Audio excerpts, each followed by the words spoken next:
Today, we're going to be looking at how needs and wants are satisfied using limited resources and how this leads to relative scarcity, opportunity costs, the PPF, and of course, the three basic questions.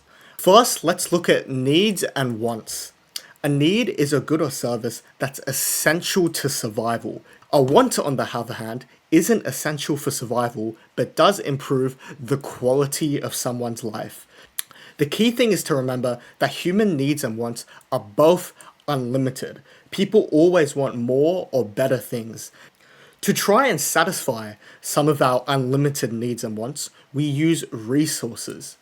Resources fall into three main categories. Land resources include all naturally occurring things. Labor resources refers to the human effort used to produce goods and services. Think of workers in a company or lawyers and accountants.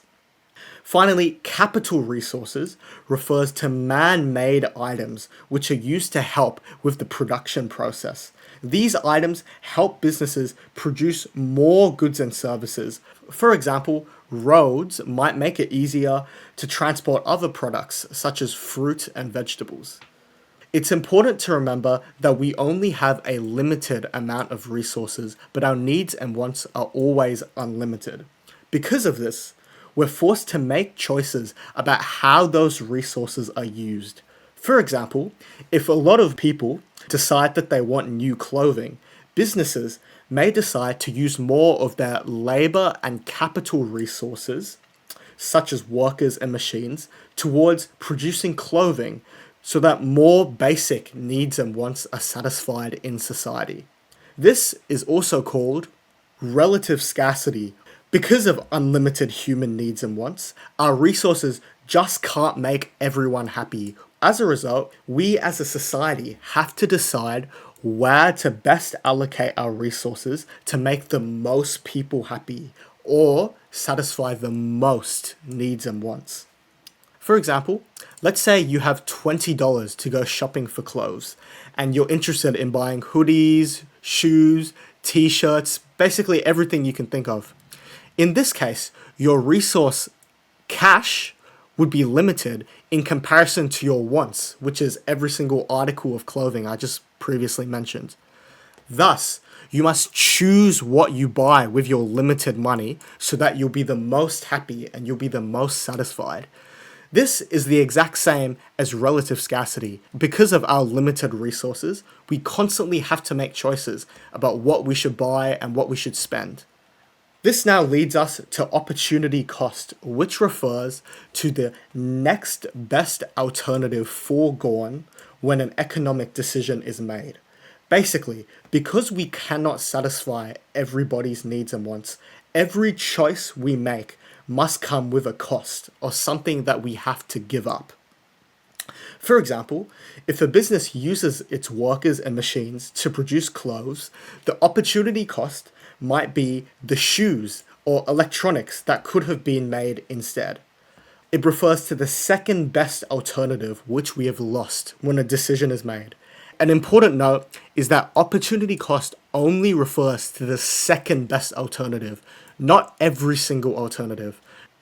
We can show these trade-offs or opportunity costs on a graph called the production possibility frontier or curve. This graph shows all the possible combinations of two goods and services that an economy can produce using its resources. For example, let's imagine that an economy can only produce two goods, hats and pants. So here we have all the pants that can be produced, and here we have all the hats that can be produced.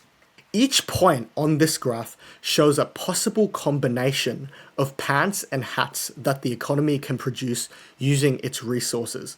For example, at point A, we can make 50 hats and 60 pants. However, at point B, we can only make 40 hats, but we can now make 80 pants. Another thing to note is that any point along this curve here represents the full utilization of an economy's resources. This means if we're producing anywhere on this curve here, we are efficiently using every single one of our resources. That being said, if an economy were producing at a point inside the curve, this would indicate that we have an inefficient utilization of resources and we have resources sitting idle and we're not fully utilizing everything that we could be.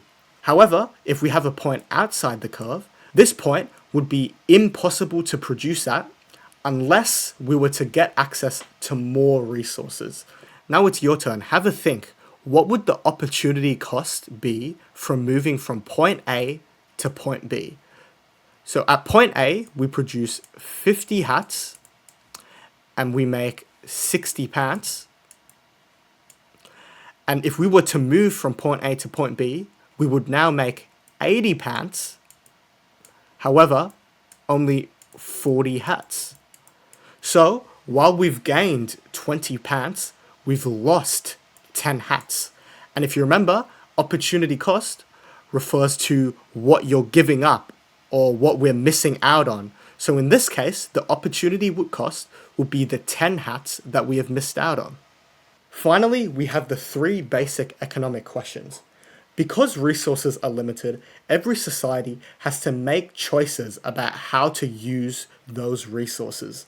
They often do this by answering the 3 basic economic questions, which are what to produce, or which goods and services should be made, how to produce, which combination of resources and production methods should be used, and for whom to produce to, so who will get the goods and services, and who is the target market and audience. These questions help decide the best allocation of resources which will maximize society's living standards the most. If this video has helped, I highly recommend you check out the link below. We are currently accepting online tutoring. You'll get full access to exam preparation, practice questions, and personalized feedback at BT Tutoring. Everything's on the website, link below. See you next time.